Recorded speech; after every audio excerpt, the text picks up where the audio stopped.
Hello everyone, welcome to Black Mirror Horror. कैसे हैं आप सब? आई होप आप सब ठीक होंगे। आज मैं आप सभी के लिए पिशाचनी की कहानी का आखिरी भाग लेकर आई हूँ और उम्मीद करती हूँ कि ये कहानी आपको पसंद आई होगी। कहानी पसंद आए तो इस वीडियो को लाइक और चैनल को सब्सक्राइब ज़रूर कीजिएगा और इन कहानियों को ज़्यादा से ज़्यादा शेयर कीजिएगा। और अगर आपने अब तक इन कहानियों के पिछले भाग को नहीं सुना है तो पहले उन्हें सुन ले, वरना आपको आगे की कहानी समझ में नहीं आएगी। तो चलिए हम शुरू करते हैं हमारी आगे की कहानी। पिछले भाग में हमने सुना था कि बाबा जी ने उसके ऊपर प्रयोग किया था, यानी अनामिका के ऊपर, पर अनामिका पर उस प्रयोग का कुछ असर नहीं हुआ, वो प्रयोग विफल हो गया।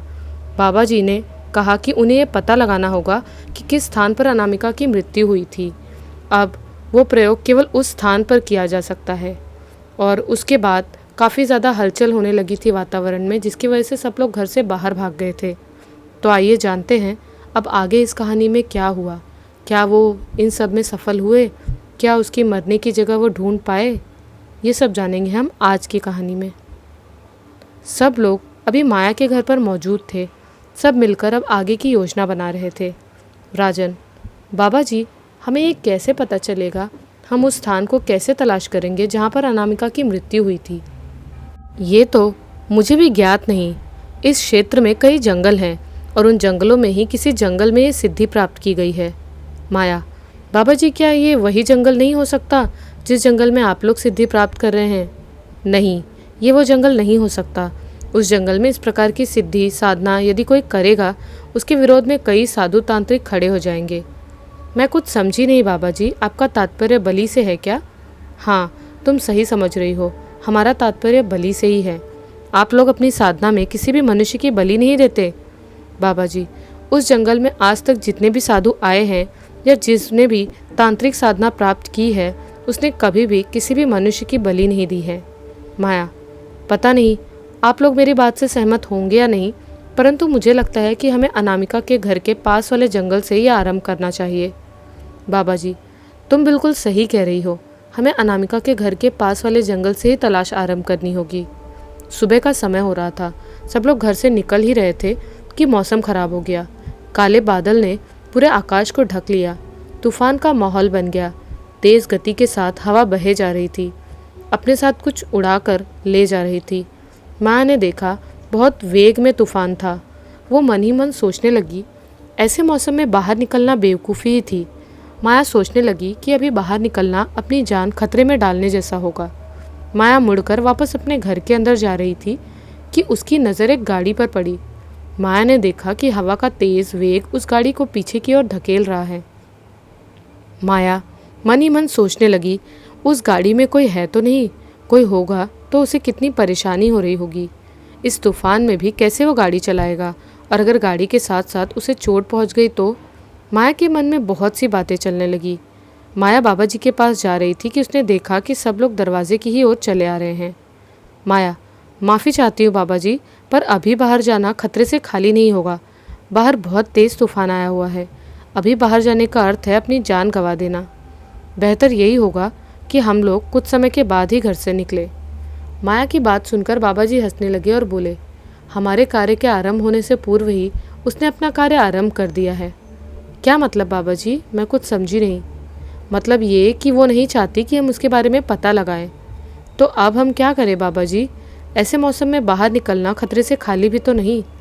बाबा जी दरवाज़ा खोलते हैं, एक मंत्र बोलते हैं और उस तूफान की ओर मुँह करके मंत्र बोलने लगते हैं और भभूत को हवा में उड़ा देते हैं। अचानक से हवा का वेग खत्म हो जाता है। तूफान थम जाता है। एक अजीब सी शांति हो जाती है। तूफान आया और बहुत कुछ उड़ा ले गया। पता नहीं किसका कितना नुकसान हुआ, पर माया की नज़र तो बस उस गाड़ी को ढूंढ रही थी जो अब वहाँ नहीं थी। माया ने बाबा जी को बताया कि यहाँ तूफान के दौरान एक गाड़ी फंसी हुई थी, उसमें कोई मुसाफिर फंसा हो सकता था, पर माया को ये बताने में देरी हो गई। बाबा जी, जो भी हुआ अब हमें आगे चलना चाहिए, हमें देर हो रही है। सभी लोग आगे बढ़ने के लिए बढ़े ही थे कि मंदिर से किसी के निकलने की परछाई दिखने लगी। सभी लोग वहीं रुक गए। सब लोगों ने बाहर आते हुए एक आदमी को देखा। वो आदमी भागता हुआ इन लोगों के पास आया। वो बहुत डरा हुआ था और बोलने लगा कि वो बहुत भयानक थी। बाबा जी, वो बहुत भयानक थी। सब लोगों ने उसे मिलकर शांत किया। अनायास ही उस आदमी के मुंह से निकल गया, मुझे नहीं पता था कि वो अभी भी यहाँ है। मैं नहीं जानता था, मुझे तो लगा कि वो मर गई। उस आदमी की ये बात जब सबके कानों से टकराई तो सबकी आंखें बड़ी हो गई। वो प्रश्नवाचक मुद्रा में उस व्यक्ति को घूरने लगे, जैसे पूछना चाह रहे हो, क्या क्या तुम उसे जानते हो और कैसे जानते हो? सब लोग पहले उस आदमी को लेकर माया के घर गए। उसे थोड़ी सी राहत आई। माया उसके बारे में पूछती है। वो आदमी बताने लगता है, जी मेरा नाम गुरचरण सिंह है। मैं पहले इसी नूरपुर मोहल्ले में रहता था। आज मैं एक सक्सेसफुल बिजनेसमैन हूँ। टेक्सटाइल इंडस्ट्रीज़ में मेरा बहुत नाम है। इसी नाम को कमाने के लिए मैंने नूरपुर मोहल्ला छोड़ा था। माया, आप एक सक्सेसफुल बिजनेसमैन हैं वो तो ठीक है, आप यहाँ रहते भी थे, पर आप अनामिका को कैसे जानते थे? गुरुचरण सिंह, मैंने पहली बार जब अनामिका को देखा उसकी उम्र 16 या 17 साल की होगी और मेरी 19 साल। अनामिका को देखते ही मुझे उससे पहली नज़र में प्यार हो गया था। फिर क्या हुआ? गुरुचरण सिंह ने बताया, मैंने अनामिका के सामने अपने प्यार का प्रस्ताव रखा। अनामिका ने मेरे प्यार के प्रस्ताव को इनकार कर दिया। मेरी उम्र उस समय कच्ची थी तो मुझे उसका इनकार करना बहुत बुरा लगा। मैं उस दिन गुस्से में चलते चला जा रहा था कि मेरी मुलाकात एक तांत्रिक बाबा से हुई। तांत्रिक बाबा ने मुझसे पूछा कि मैं क्यों परेशान हूँ। मैंने तांत्रिक बाबा से अपनी सारी परेशानी बताई। तांत्रिक बाबा ने मुझसे कहा कि मुझे उस लड़की को सबक सिखाना चाहिए। मैं उनके बहकावे में आ गया। उन्होंने मुझे अनामिका को बहला फुसला कर या किसी भी तरीके से उस जंगल में लाने के लिए कहा। मैंने इशारा करते हुए उनको सब कुछ दिखाया कि वो लड़की है। मैंने अपने 2 दोस्तों के साथ मिलकर इस योजना को पूरा किया। मैंने अपने दोनों दोस्तों को अपने और अनामिका के बारे में सब बता दिया। उन दोनों ने मेरा साथ देने का वादा किया। हम लोगों ने अनामिका का अपहरण किया और उसे जंगल लेकर चले गए। जंगल में जिस जगह में तांत्रिक बाबा ने अनामिका के साथ बुलाया था वो वहाँ पहले से ही मौजूद थे। उन्होंने हवन की भी तैयारी की हुई थी। जब हम अनामिका को लेकर वहाँ पहुँचे तो उन्होंने अनामिका के पहुँचते ही उसके माथे पर एक टीका लगाया और उसे बांध कर वहाँ बिठाने के लिए हमें कह दिया। मैं तांत्रिक बाबा की बातों से थोड़ा सा हैरान हुआ। मुझे कुछ अजीब लगा। मैंने उनसे कहा कि आपने हमें बस उसे यहाँ लाने को कहा था और सबक सिखाने के लिए कहा था, पर उसमें इस तरीके की कोई भी बात नहीं हुई थी जिसमें कि हमें इसे हाथ पैर बांध कर यहाँ बैठाना हो। बाबा जी ने मुझसे कहा, हाँ तुम बिल्कुल सही कह रहे हो, इस तरह की कोई बात नहीं हुई थी, पर मैं तुमसे ये पूछना चाहता हूँ, क्या तुम लोग अपने जीवन में तरक्की नहीं चाहते हो? क्या तुम लोग धन दौलत ऐशो आराम शोहरत नहीं चाहते हो? हम तीनों ने उन्हें जवाब दिया कि हाँ, हम सब ये चाहते हैं, पर इन सब से इसका क्या लेना देना है? बाबा जी ने बताया कि यदि वो इस हवन को पूरा कर लेंगे और अनामिका की बलि दे देंगे तो हमें भी ये सब हासिल हो जाएगा जो हम हासिल करना चाहते हैं। पहले पहल तो मुझे उनकी बातों पर विश्वास ही ना हुआ, पर लालच तो हम लोगों के मन में भी था और एक तरह से मैं अनामिका को सबक सिखाना चाहता था। मेरे अंदर का विरोध इतना अधिक था कि उस दिन की मेरी सोचने समझने की शक्ति क्षीण हो चुकी थी। मैं जोश में था, होश में नहीं। वो भूल गया था कि मैं किसी को लेकर आया हूँ। वो किसी की बेटी और बहन है। मुझे किसी भी व्यक्ति की बलि देने का कोई भी अधिकार नहीं है। लालच ने हम तीनों दोस्तों को घेर लिया था और वो तांत्रिक भी अपनी सिद्धि प्राप्त करके एक प्रसिद्ध तांत्रिक बनना चाहता था। इसीलिए उसने हमें ठगा था। वो पहले से ही एक बलि की तलाश में था, पर मेरी बात सुनते ही वो समझ गया कि मैं ही वो इंसान हूँ जो उसे आसानी से बलि प्राप्त करवा सकता है। मैं भी उसकी बातों में आ गया और हम अनामिका की बलि देने को तैयार हो गए। बाबा जी ने बलि देने से पहले मुझसे एक प्रश्न किया, क्या ये कन्या कुंवारी है? मैं इसका जवाब जानता था। मैंने उन्हें हाँ कह दिया। मेरा जवाब मिलते ही वो खुश हो गए। उनके पास जो बलि आई थी वो सही थी। वो इस कन्या की बलि दे सकते थे। हमने हाथ पैर बांधकर अनामिका को वहीं बैठा दिया। वो रो रही थी और मुझे गुस्से से देख रही थी, पर जितना वो मुझे गुस्से से देखती उससे ज़्यादा गुस्सा मुझे आने लगता और मेरा उसकी बलि दिलवाने का संकल्प और दृढ़ होता जा रहा था। बाबा जी ने पहले उसके अंगूठे को काट कर उसका रक्त उस हवन में आहुति के तौर पर दिया। फिर वो ज़ोर ज़ोर से कोई मंत्र बोलने लगे।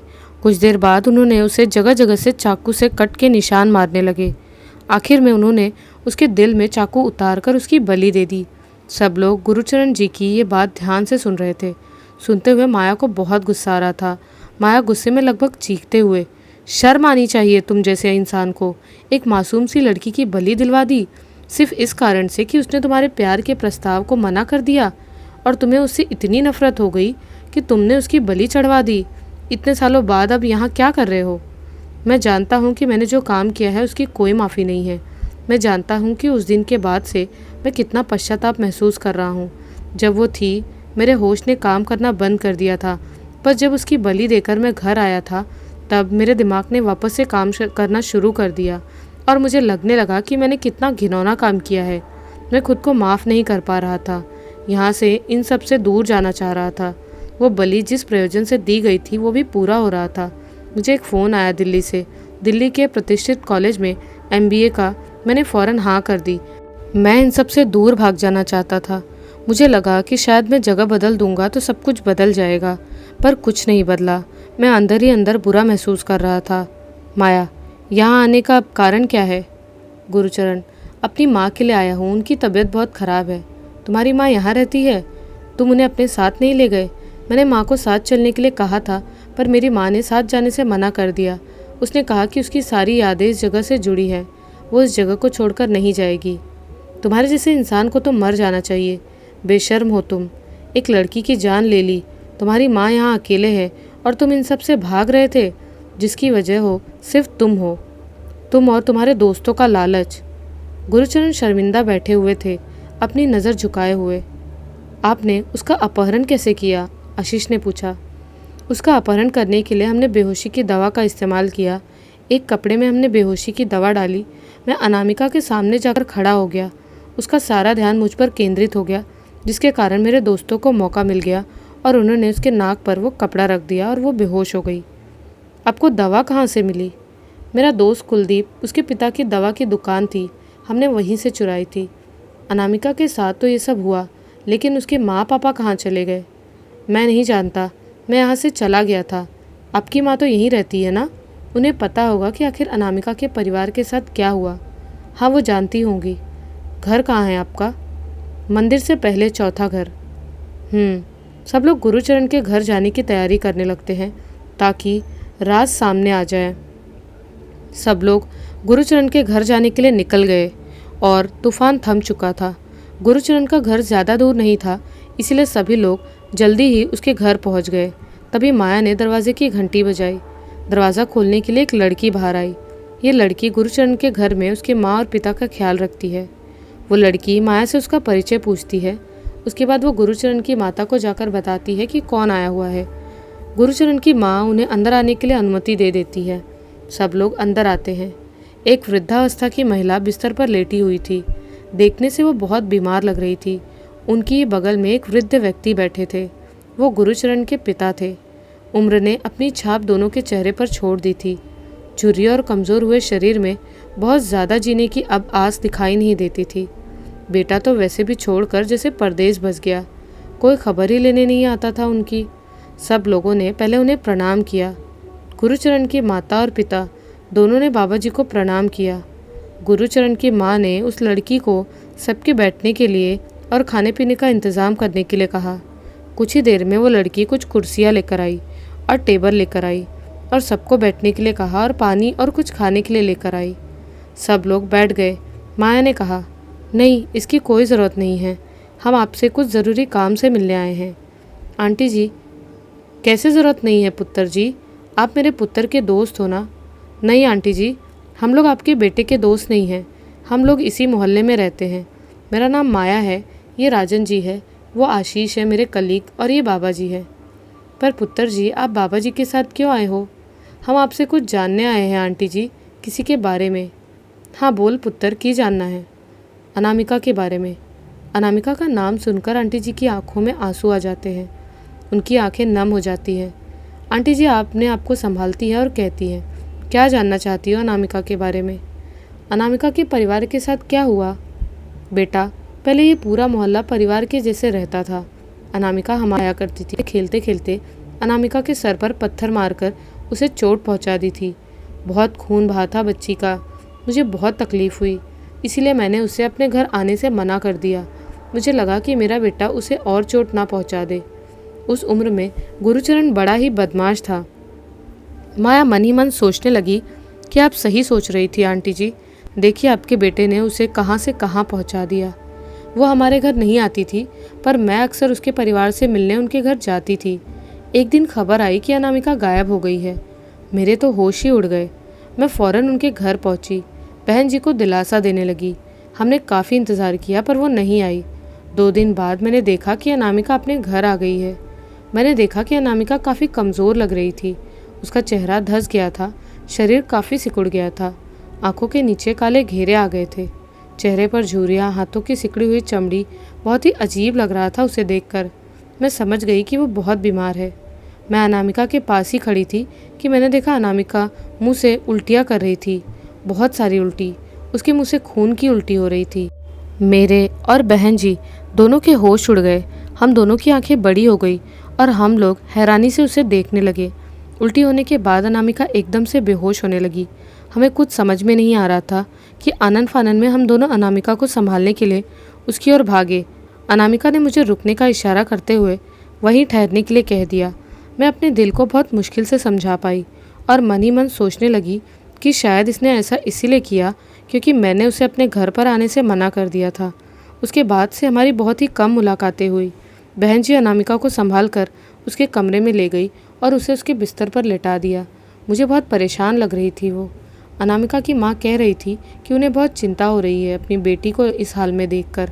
पता नहीं क्या हो गया है उनकी बेटी को। मैंने उन्हें समझाया कि बहन जी ऐसे दिल छोटा नहीं करते, बच्ची घर वापस आ गई है, उसने 2 दिन से कुछ खाया नहीं होगा, इसलिए उसकी ऐसी हालत हो गई होगी। कोई बात नहीं, अब तो घर आ गई है, उसे खिला पिलाकर आप जल्दी से उसे स्वस्थ कर दीजिएगा। मेरी बात सुनकर उन्हें थोड़ा सा आराम मिला और वो मुस्कुरा कर बोलने लगी, आप ठीक कह रही हैं, अब तो मेरी बच्ची घर आ गई तो मैं उसे जल्दी ही ठीक कर दूंगी। उस दिन के बाद से मैं रोज़ उनके घर जाने लगी। देखा कि अनामिका की तबीयत में कोई सुधार नहीं हो रहा था। डॉक्टर भी आकर अनामिका को देख रहे थे, पर अनामिका जस की तस। उसके स्वास्थ्य में 19-20 का भी कोई फ़र्क नहीं आ रहा था। बहन जी को परेशान देखकर मैं अपने पहचान के एक बाबा जी के पास गई और उन्हें सारी कहानी कह सुनाई। बाबा जी ने मुझे भभूत दी और कहा कि उसे इसके माथे पर लगा देना और खिला देना। माथे पर उसके लगने के बाद से ही उसकी सेहत में सुधार आ जाएगा। उस दिन लौटते लौटते मुझे काफ़ी शाम हो गई। मैं बाबा जी की भभूत लेकर खुशी हुई और उनके घर पहुंची कि मैंने देखा कि अनामिका में न जाने कैसे इतना सुधार हो गया। एकदम पहले के जैसी चहक रही थी, वो हंस रही थी और टेबल पर बैठकर कुछ खा रही थी। मैं बहन जी के घर के अंदर जाने ही वाली थी कि मैंने देखा कि अनामिका कुछ खा रही है। उससे लाल रंग का कुछ रस जैसा निकल रहा है। देखा तो वो कोई और चीज़ नहीं खा रही थी। मैंने समझने की कोशिश की तो देखा कि अनामिका कुछ और नहीं बल्कि अपनी मम्मी को ही खा रही थी। मेरी नज़र नीचे फर्श पर पड़ी तो देखा कि अनामिका के पापा की लाश वहीं पड़ी हुई है। ऐसा नज़ारा देखते ही मेरे होश उड़ गए। मेरी आंखें बड़ी हो गई। मैं पसीने से भीगी हुई थी। पता नहीं मुझे क्या हो गया। मैं बहुत ज़्यादा डर गई थी। मैंने फिर भी सोचा कि हिम्मत करके उसके भाई को ढूंढ लूँ। मैंने चारों तरफ अपनी नज़र दौड़ाई। मुझे उसके भाई का कोई नामो निशान नहीं मिला। मुझे अचानक से लगा जैसे उसे शक हो गया है कि मैं यहाँ पर हूँ। मेरा डर और तेज़ बढ़ गया। मुझे चक्कर से होने लगे। मुझे लगा कि मैं बेहोश हो जाऊँगी। मैं भागकर अपने घर आ गई। अपने घर की सारी कड़ियों को लगा दिया। मैंने वहाँ से चुपचाप वापस लौट आने में ही समझदारी समझी और अपने घर आ गई। अपने घर आकर मैंने पूजा पाठ करना शुरू कर दिया। भगवान की अधिक से अधिक तस्वीरें घर में लगा दी। मैंने किया ताकि अनामिका का साया भी मेरे घर पर ना पड़ पाए। मैं ये बात किसी को नहीं बता पाई क्योंकि मुझे डर लग रहा था। मैं अंदर से तो एकदम टूट चुकी थी, डर चुकी थी। और कुछ दिनों बाद मैंने इनको ये बात बताई थी। मुझे लगता है बेटा कि वह अनामिका नहीं थी बल्कि कोई बुरी ताकत ही थी जो अनामिका का रूप लेकर आई थी। माया, मुझे भी लगता है कि वो कोई बुरी ताकत है जो अनामिका का रूप लेकर आई थी। आंटी जी, आपने हमारी बहुत मदद की है, आपका बहुत धन्यवाद। इसके बाद माया गुरुचरण को देखती है और कहती है, आप यहीं रुके, आगे हम लोग अकेले जाएंगे। गुरुचरण, जी माफ़ कर दीजिए, पर मैं आप लोगों के साथ ही चलूँगा। मैं आप लोगों का साथ नहीं छोड़ सकता।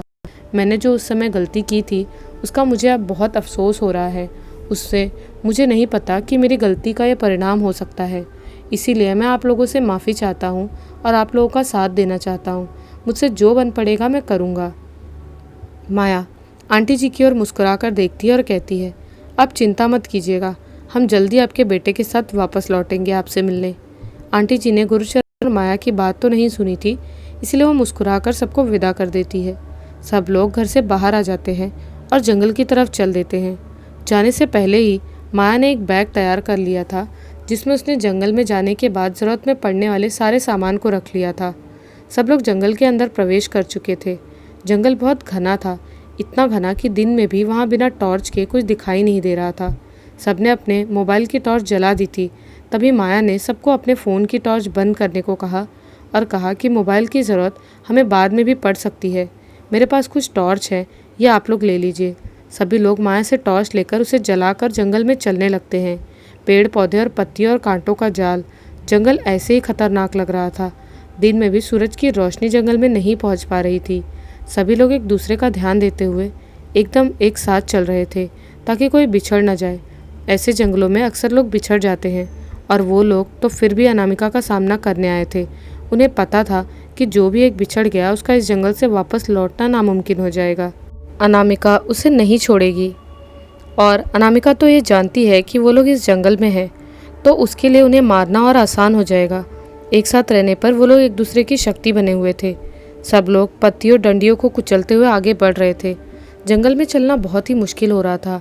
एक और अंधेरा, दूसरी ओर उबड़ खाबड़ ज़मीन और सांप बिच्छू के होने का डर वो अलग, और एक डर और कि अनामिका न जाने कब कहाँ से आकर उन पर वार कर दे, क्योंकि उसे अब तक ये तो पता ही चल गया होगा कि वो लोग इस जंगल में आ चुके हैं। सब लोग धीरे धीरे अपने कदम आगे बढ़ा रहे थे और हर किसी की नज़र हर एक पर थी। सभी की सांसें तेज़ चल रही थी और नज़र अपनों के साथ साथ रास्ते पर भी बनाते हुए सब लोग ध्यान से चल रहे थे। सबसे आगे माया ही चल रही थी और सबसे पीछे बाबा जी। अचानक से अनामिका आकर सबके सामने खड़ी हो गई। सब डर गए। अनामिका ज़ोर से हंसने लगी। वाह, इतने सारे शिकार एक साथ, अब मज़ा आएगा। अब तो मुझे कोई मेहनत करने की ज़रूरत ही नहीं पड़ेगी। तुम लोग तो खुद ही मेरे माया जाल में फंस गए हो। डरते डरते राजन पीछे होता जा रहा था कि अचानक से उसका पैर फिसला और वो दूर जाकर गिर गया। अपने आप को संभालते हुए राजन खड़े हुए तो देखा कि उसकी आंखें बड़ी बड़ी हो गई और सांसें तेज़ चलने लगी। राजन के आसपास हड्डियों के ढेर पड़े हुए थे। वो हड्डियों के ढेर पर बीचों बीच खड़े थे। बाबा जी ने अपने कमंडल से जल निकाला, एक मंत्र फूंककर उसे अनामिका पर छिड़क दिया। अनामिका गायब हो गई। ये देखकर माया और आशीष दोनों खुश हो गए। बाबा जी ने उन दोनों को बताया कि इसका प्रभाव अनामिका पर हुआ है, पर इसका प्रभाव उस पर ज़्यादा देर तक नहीं रहेगा। हमें उस जगह को ढूंढना होगा। सबकी नज़र राजन को ढूंढने लगी। राजन कहाँ है? बाबा जी इस तरफ तो नहीं है, शायद पीछे की ओर गए होंगे। हमें उसी तरफ जाकर उन्हें ढूंढना चाहिए। राजन काफ़ी डरा हुआ है, आंखें बड़ी करके इधर उधर देखने की कोशिश कर रहा है। टॉर्च की हल्की सी रोशनी और घुप अंधेरे में देखना बहुत मुश्किल हो रहा था।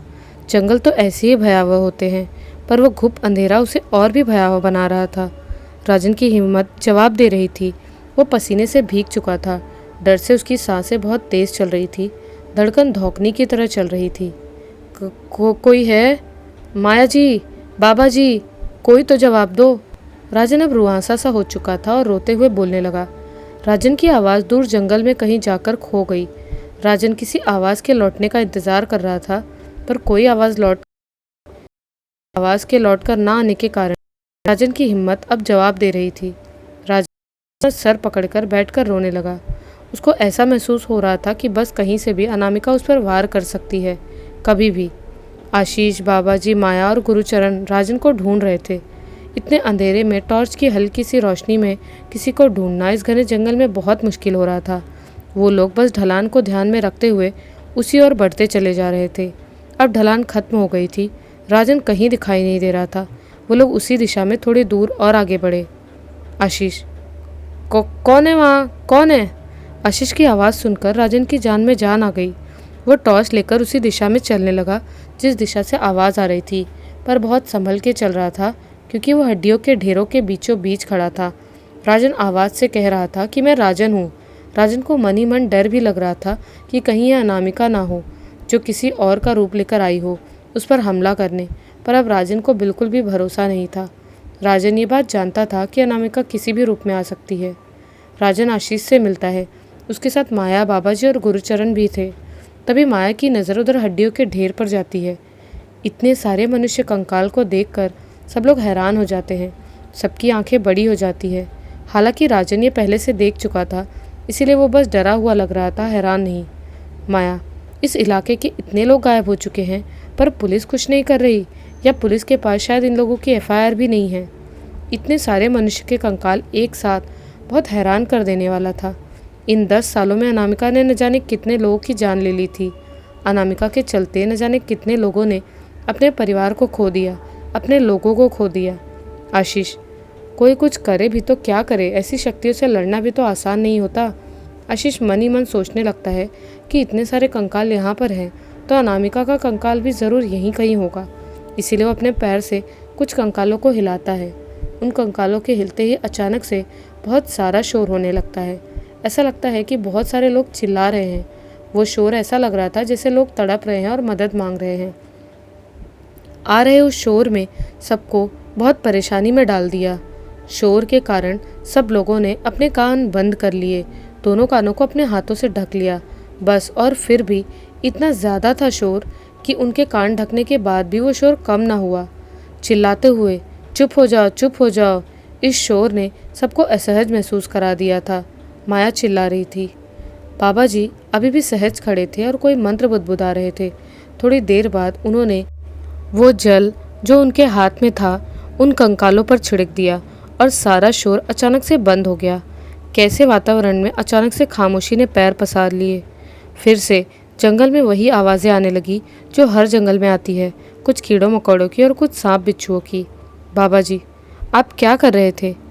आशीष, बाबा जी मैं तो बस अनामिका के कंकाल को ढूंढने की कोशिश कर रहा था। अनामिका का कंकाल यहाँ नहीं होगा, उसने उसे सुरक्षित रखा होगा ताकि हम उस तक ना पहुँच सके, क्योंकि वो जानती है कि हम उसके अंत के लिए आए हैं। बाबा जी ने फिर कोई मंत्र बुदबुदा कर चारों ओर जल छिड़क दिया। जल के छिड़कते ही जैसे कोई दीवार टूट गई हो। एक मूर्ति चमक रही थी। सभी लोग धीरे धीरे उस मूर्ति के पास गए। उस मूर्ति के पास एक वेदी बनी हुई थी और एक कंकाल पड़ा हुआ था। हो ना हो यही अनामिका का कंकाल है। आशीष खुश होकर, अरे वाह बाबा जी, अब तो हमें अनामिका का कंकाल मिल गया है, अब हम उसका अंत कर सकते हैं। आप जल्दी से उस अस्त्र को निकालिए और अनामिका का अंत कर दीजिए।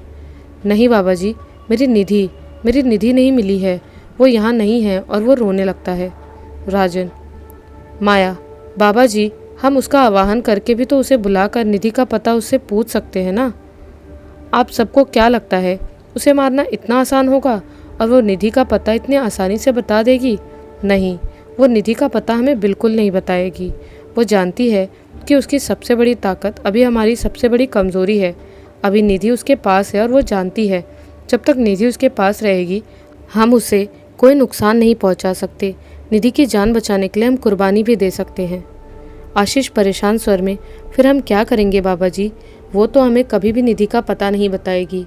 हम निधि का पता कैसे लगाएंगे और अनामिका का अंत कैसे करेंगे? बाबा जी, निधि का पता जानने के लिए हमें इंतज़ार करना होगा। माया, हमें कितना इंतज़ार करना पड़ेगा बाबा जी? बाबा जी, हमें उस पल का इंतज़ार करना होगा जब वो निधि का भोग लगाए। उससे पहले वो उसे हमारे सामने नहीं आने देगी। बाबा जी की बात सुनकर राजन रोने लगता है। मेरी निधि नहीं बचेगी क्या बाबा जी? मैं उसके बिना नहीं जी पाऊँगा। मैं जीकर क्या करूँगा? मैं इतनी दूर तक क्यों आया जब मेरी निधि को कोई नहीं बचाने वाला था? बाबा जी शांत हो जाओ बालक, केवल तुम ही नहीं हम भी निधि के लिए यहाँ तक आए हैं। निधि को कुछ नहीं होगा, हमें केवल उस पल की प्रतीक्षा करनी होगी। पर इसका अर्थ ये नहीं हम निधि को कुर्बान कर देंगे। माया, इसका मतलब बाबा जी अनामिका को मारना तो बहुत मुश्किल है। हमें केवल इतना ही समय मिलेगा जिसके दौरान निधि को हमारे सामने वो लाएगी और हम उसका बचाव कर पाए और साथ ही अनामिका को मार पाए। बाबा जी, केवल इतना ही समय है हमारे पास। उस समय में सबको सजग रहना होगा। जी बाबा जी। सब लोग वहीं बैठकर रात के 12 बजने की प्रतीक्षा करने लगते हैं। रात के 12 बजने ही वाले हैं, इसीलिए सब लोग छुप जाते हैं। रात के 12 बज चुके हैं। अनामिका वहाँ आ चुकी है और अनामिका ने ही अपनी ताकत से दरवाज़ा खोला। वहाँ निधि बंधी हुई थी। अनामिका ने निधि को एक पेड़ से बांधा हुआ था, रस्सी के ज़रिए। निधि का पेट निकला हुआ था। जो बच्चा 9 महीने में बड़ा होता है वो बच्चा निधि के अंदर कुछ ही हफ्तों के अंतराल में बड़ा हो गया। जितना समय गुजरा उसमें निधि ने बहुत तकलीफ सही। सबसे बुरा तो ये था कि निधि ने जितनी तकलीफ ऐसे ही सही, अकेली थी। एक आस थी जो कभी बंधी रहती, कभी टूट जाती। वो मन ही मन रोज सोचती थी कि राजन उस तक पहुंच जाए कि नहीं पहुंच पाएगा। कभी उसके मन में ख्याल आता कि राजन के पहुंचने से पहले ही अनामिका अगर उसका अंत कर देगी तो। आज निधि के सामने अनामिका खड़ी थी, राजन नहीं आया था। निधि के मन में ख्याल आने लगा कि आज उसका आखिरी दिन है, आज उसकी आस टूट जाएगी। आज के बाद आस रखने के लिए वो नहीं बचेगी और उसका बच्चा भी इस दुनिया से ऐसे ही चला जाएगा। निधि रोने लगी, उसका चेहरा आंसू से भीग गया था। निधि का शरीर भी कमज़ोर हो चुका था। एक तो इतने हफ्तों से वो एक पेड़ से बंधी हुई थी, दूसरा इतनी जल्दी उसके अंदर एक बच्चे ने बड़े होने की सारी प्रक्रिया पूरी की थी। निधि को चक्कर आने लगा और वो बेहोश हो गई। निधि को सामने ऐसे देखकर सभी लोग जो छुपे हुए थे बाहर आ गए। सब लोगों के आते ही अनामिका अट्टहास करने लगी। अनामिका बोली, अब भी नहीं बचा पाओगे तुम इसको। बाबा जी की ओर देखते हुए बोली, क्यों रे, मुझे छलने आया था तू? तुझे क्या लगा मैं इतनी आसानी से मूर्ख बन जाऊंगी? मुझे पता था कि तुम लोग यहाँ पर हो। अब तुम लोगों के सामने उसका भोग लगेगा और उसके बाद तुम सबका भोग लगाऊंगी मैं। ये कहकर वो ज़ोर से हंसने लगी। रात के 1 बज चुके थे। निधि के भोग लगाने का समय हो गया था। अनामिका पहले जाकर पिशाचिनी जी की मूर्ति के समक्ष खड़ी होकर उन्हें प्रणाम करती है और उनका आवाहन करती है। कुछ ही क्षणों में पिशाचिनी वहाँ प्रकट हो जाती है। निधि को छुड़ाने के लिए माया भाग कर जाती है और वो पीछे से रस्सी खोल रही होती है। अभी माया रस्सी खोल भी ना पाई थी कि अनामिका का हाथ तेज़ी से निधि की ओर बढ़ रहा था। अनामिका के हाथ के नाखून बड़े हो चुके थे और उसका हाथ सीधे निधि के पेट की ओर बढ़ रहा था। निधि को होश आ चुका था। अनामिका के बढ़ते हुए हाथ को निधि देखकर डर जाती है। उसकी आंखें बड़ी हो जाती हैं, वो पसीने से तरबतर हो जाती है। तभी माया अनामिका के रास्ते में आ जाती है और निधि को बचा लेती है। अनामिका का हाथ माया के पेट पर लगता है और उसके सारे नाखून और उंगलियां माया के पेट में चले जाते हैं। उधर बाबा जी अस्त्र के लिए मंत्र पढ़ते हैं और वो उनके हाथ में आ जाता है और वह अनामिका के कंकाल पर वार कर ही रहे होते हैं कि अनामिका माया को मारकर बाबा जी की तरफ आ जाती है।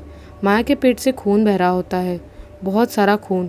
वो अपने पेट को दोनों हाथों से पकड़कर तड़प रही होती है और कहती है, निधि को बचा लो, निधि को बचा लो राजन जी, इसे यहाँ से ले जाइए। कहते कहते माया मर जाती है। माया के मरने के बाद मानो सब कुछ साफ सूंघ गया। गुरुचरण को लगने लगा वो अपने आप को कभी माफ़ नहीं कर पाएगा। एक ज़िंदगी, एक लालच के चलते उसने कितनी ही जिंदगियां बर्बाद कर दी। राजन मन ही मन सोचने लगा कि मेरी मदद को आए माया जी की जान मैं नहीं बचा सका, और वो मन ही मन अफसोस करने लगता है। इधर बाबा जी और अनामिका में युद्ध शुरू हो जाता है। दोनों को लड़ते हुए काफ़ी देर हो गई। भोग लगाने का मुहूर्त चला गया था। बाबा जी ने अनामिका से कहा, जब भोग लगाने का मुहूर्त चला गया है फिर भी तू क्यों लड़ने जा रही है मूर्ख? अब मैं इसके लिए नहीं लड़ रही हूँ, अपने अस्तित्व के लिए लड़ रही हूँ। तुम में से अब कोई वापस नहीं जाएगा। अब तुम भी इस कंकाल के ढेर का हिस्सा बनोगे। ये मेरा भोग ना बन सकी तो क्या और भी आएगी मेरे भोग बनने के लिए? तू बदला चाहती है ना अनामिका? मैं सिर्फ अपना अस्तित्व चाहती हूँ। जैसे तुम मनुष्य प्राण रहते हुए जीवित रहते हो, वैसे हम अस्तित्व में रहते हुए जीवित माने जाते हैं। मैं मुक्ति प्राप्त कर लूँगी तो मेरा अंत हो जाएगा, और मैं अपने अंत को स्वीकार नहीं कर रही हूँ। काफ़ी देर लड़ते हुए अनामिका को जब लगा कि वो बाबा जी के सामने टिक नहीं पा रही तो उसने छल का प्रयोग किया। वो अचानक से गायब हो गई। अचानक से बाबा जी के पीछे आकर उसने बाबा जी को धक्का दे दिया। बाबा जी गिर गए और उनके हाथ से वो अस्त्र छूट गया। गुरुचरण ने राजन को उसकी तरफ भागते हुए देखा। उसे लगा कि अनामिका उसकी तरफ ना जाए, इसलिए गुरुचरण ने कहा, तो मुझसे बदला लेना चाहती है ना? केवल बदला तो मैं ये देख, मैं यहाँ पे खड़ा हूँ। अनामिका चिल्लाई, मैं किसी से बदला नहीं चाहती, मैं सिर्फ मेरे अस्तित्व के लिए लड़ रही हूँ। गुरुचरण ने उसको उकसाने के लिए कहा, देख, मुझे ध्यान से देख, मैं वही हूँ जिसने यहाँ तेरी बलि चढ़वाई और तुझे इस स्थिति में पहुँचा दिया। मैं वही हूँ जिसे तूने मना किया था, और देख मैंने तेरा क्या हश्र करवा दिया। गुरुचरण की ये बात सुनकर अनामिका को गुस्सा आया और वह ज़ोर से चीख पड़ी। उसकी चीख में इतनी शक्ति थी कि गुरुचरण तेज़ गति से उड़ता हुआ एक पेड़ से जा टकराया और उसकी पीठ पर जोर की चोट लग गई। राजन अस्त्र गिरते हुए देख रहा था तो उसे कुछ समझ ना आया। माया जी की मौत से पहले ही वो बहुत ज़्यादा दुखी था और गुस्सा भी था। वो भाग कर गया। उसने अस्त्र उठाया और अनामिका के कंकाल पर जाकर उस अस्त्र से उसके दिल की जगह पर वार कर दिया। उस अस्त्र से वार होते ही उस कंकाल से तेज रोशनी निकली। अनामिका की आत्मा जलने लगी और कुछ देर बाद जलकर जैसे खाक हो गई। थोड़ी देर बाद अनामिका की आत्मा फिर वहां आई। इस बार अनामिका की आत्मा पवित्र हो चुकी थी। उसने बाबा जी को प्रणाम किया। आपने मुझे मुक्ति दिलाई, मैं आपकी बहुत आभारी हूँ। आशीष, तुम तो बुरी नहीं थी, फिर तुम्हारी आत्मा इतनी बुरी कैसे हो गई थी? तुम्हारी तो बलि दी गई थी ना, तुम कैसे इनमें फंस गई? अनामिका, जब तांत्रिक मेरी बलि देकर जा रहा था तब उसके हाथ में चोट लग गई थी और उसके हाथ से रक्त बहने लगा था। उसके हाथ से बहता हुआ रक्त मेरे मुंह में चला गया था। अभी मेरे शरीर से प्राण गए नहीं थे, इस कारण से मैं इस चक्र में फंस कर रह गई थी और सब मनुष्य को अपना भोग बनाने लगी थी। अनामिका के अंत होते ही निधि पहले जैसी हालत में आ गई। बाबा जी ने मंत्र फूंक कर सारे कंकालों पर जल छिड़क दिया और सारे कंकाल जलने लगे। कंकालों के जलने से जंगल में आग फैलने लगी। सब लोग तेजी से जंगल के बाहर भागने लगे। राजन ने निधि का हाथ पकड़ लिया था और दोनों साथ भाग रहे थे। आग लगने के कारण जंगल में काफ़ी रोशनी हो गई थी और उन्हें साफ साफ दिखाई दे रहा था। वो लोग बस भागे जा रहे थे। ये समझ नहीं आ रहा था जंगल में वो किस ओर निकलेंगे। गुरुचरण को चोट आई थी। वो भागने में अपने आप को असमर्थ महसूस कर रहा था। सब लोग भागकर जंगल से बाहर आ गए थे, बस गुरुचरण ना आ पाया। शायद गुरुचरण को उसके किए की सज़ा अनामिका ने नहीं दी थी, बल्कि खुद ब खुद मिल गई। गुरुचरण के ऊपर एक जलता हुआ पेड़ गिर गया, जिसके कारण गुरुचरण भी जंगल में मर गया। जंगल से लौट के आने के 2 दिन बाद राजन बहुत परेशान था। वो सोच रहा था कि माया जी के पति आएंगे तो उन्हें क्या जवाब देगा। अचानक से उसने देखा कि माया जी के घर के दरवाजे पर एक डाकिया खड़ा है। उनके लिए एक चिट्ठी लेकर आया है। राजन ने जाकर उनकी चिट्ठी ले ली। राजन ने चिट्ठी को खोलकर पढ़ना शुरू किया। उसमें लिखा था, आदरणीय माया जी, हमें आपको ये बताते हुए खेद हो रहा है कि एक शाम गलती से आपके पति दर्श जी भानगढ़ किले में छूट गए थे और उसके बाद हमें भानगढ़ किले में उनकी लाश मिली। आप कृपया आकर उनकी बॉडी को रिसीव कर लीजिए। राजन ने आशीष से बात की और फिर दोनों मिलकर दर्श जी की बॉडी को रिसीव करने गए और उनका अंतिम संस्कार कर देते हैं, क्योंकि वो उनके किसी रिश्तेदार को नहीं जानते थे।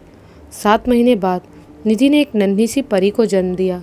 देखने में बिटिया बिल्कुल माँ पर गई थी। राजन अपनी बेटी को देखकर मुस्कुरा दिया। राजन के मुंह से निकल गया, माया। राजन और निधि ने अपनी बेटी का नाम माया रखा। माया नाम लेने के बाद निधि और राजन दोनों की आंखों में नमी आ गई और उस वक्त वहाँ पर आशीष भी मौजूद था। वो भी अपनी आंखों की नमी को पोंछने लगा। तो ये था हमारी पिशाचनी की कहानी का आखिरी भाग। यहाँ पर ये कहानी समाप्त होती है। कहानी कैसी लगी हमें कमेंट्स में ज़रूर बताइएगा। मिलती हूँ एक नई कहानी के साथ। तब तक के लिए बाय एंड टेक केयर।